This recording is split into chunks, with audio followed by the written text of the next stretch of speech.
driving efficiency, our webcast platform allows us to have rebroadcasts and to issue credit for those particular broadcasts.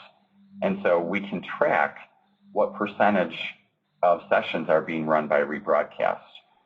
You can't see this, but tax last year had 5%. They've gone to 10%. That's positive. A rebroadcast means that our program leaders don't have to take out extra time, and it means that support time is generally less as well.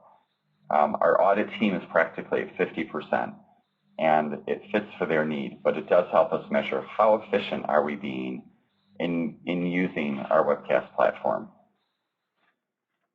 So we talked also about some of the measures that would relate to our investments in skills.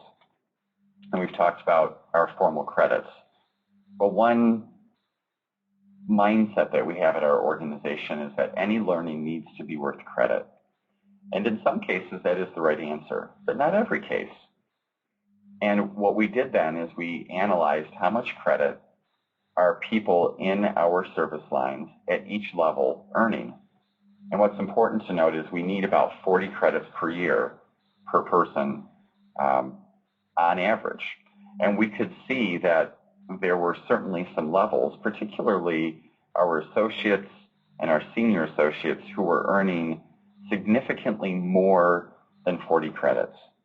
And this helps us understand that we don't have to make everything worth CPE because our people are getting enough credit, at least at certain levels and in certain service lines.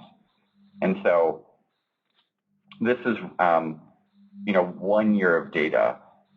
What really matters for us is a 3-year set of data, but this is to give you a snapshot. Are there obstacles that get in the way of having you provide the right learning solution? And is there data you could show that would help your clients understand why they might be able to make a different choice that might help you get to the right learning solution? And that's how we can use this data. I mentioned innovation. A couple examples I wanted to share with you. We did convert a couple of our programs from live face-to-face programs to virtual programs. Those are the first 2 rows of examples. A tax program, it actually helped us improve the learning effectiveness. We took it from a very subpar score that was due to content largely. We improved the content, and then we continued to improve the delivery channel and went from 4 3/4 to just over 6 out of 7. And you can even see the change from the first virtual session to the second, from 5.74 to 6.01, a good indicator that we learned some lessons with that virtual channel and refined the content and design. And it saved the firm a large chunk of money. We showed that because there was a direct correlation. Same with an industry conference. What was important to note, though, the learning effectiveness on average dropped. And it helped us go back and look at why did it drop. And we think we identified some of the causes. And we're going to address those the next time we run this program. It did save us some money, but we still need to make sure the learning effectiveness stays high. And lastly, an innovation in the learning function that's not related to a learning solution. We automated our CPE processing, which is a very manual process. We saved thousands of hours on our team, and we decreased temp time and some overtime. And so these are all important numbers that help firm leaders understand that we're running strategic learning as a business and measuring as a business. The last measure I'll show you very briefly just relates to how we measure client satisfaction and the connection we try to make in the learning function. So we can see here, as you look across the column headers, in each of these particular categories of client satisfaction, Grant Thornton is statistically higher than the Big Four and higher than all other accounting firms who participate, which are all of the largest firms in the United States. 8.5 is considered to be a world-class client service organization. And so we can see both in terms of audit and tax we're there. But it does help us to identify which are the areas that we could improve the most. So if you look, value and advice and recommendations in both audit and tax are the lowest. And so as we look at our learning and talk about client satisfaction, those are two areas that we have worked on in the past and we will continue to focus on because they offer the greatest opportunity for improvement. And by connecting our program to what the service lines look at, it really allows us to be more strategic with our solution and with our measurement.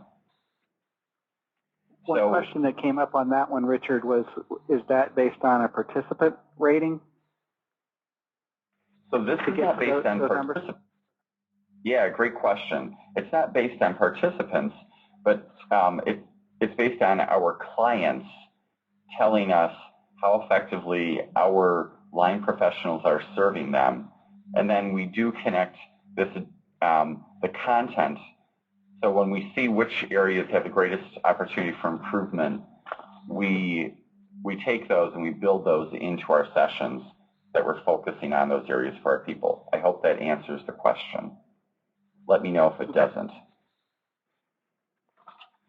In terms of our goals for FY10, which is the fiscal year we're in, we've got some goals to collect better and more data, in particular as it relates to business impact. We are driving reporting through some learning effectiveness dashboards, which have been very successful on our team to help our client leads manage the big picture more effectively. And we also are providing better analysis. And I think we've made some really solid recommendations to team and firm leadership based on our analysis.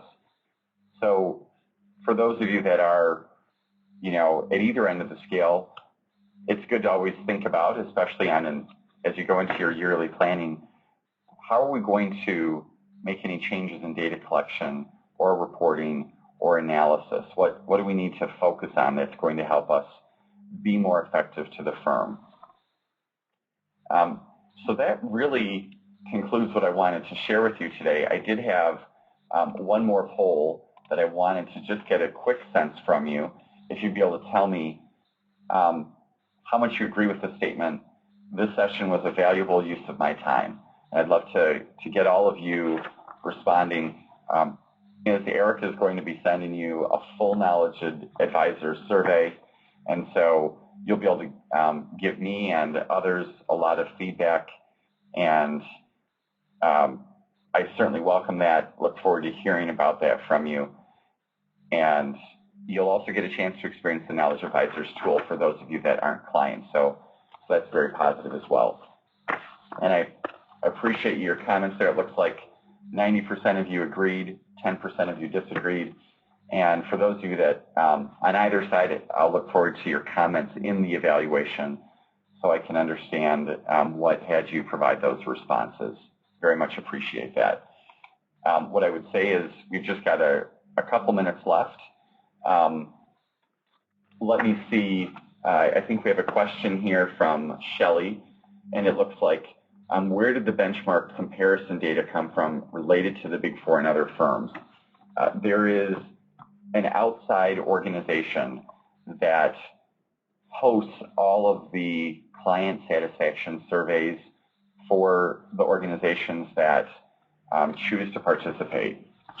And so they actually gather all that data and they provide the data back to us. As you can see, it was anonymous, although they do grouping by Big Four, national, and regional firms. And so they were able to provide that data to us in terms of the Big Four and other firms. And if you wanted, I could go back and talk to our client experience team and find out the name of the vendor that manages excuse me, all of that data in the accounting industry. Reba, it sounds like you're interested to get a copy of the slides today, so I am happy to provide a slightly edited version of those, but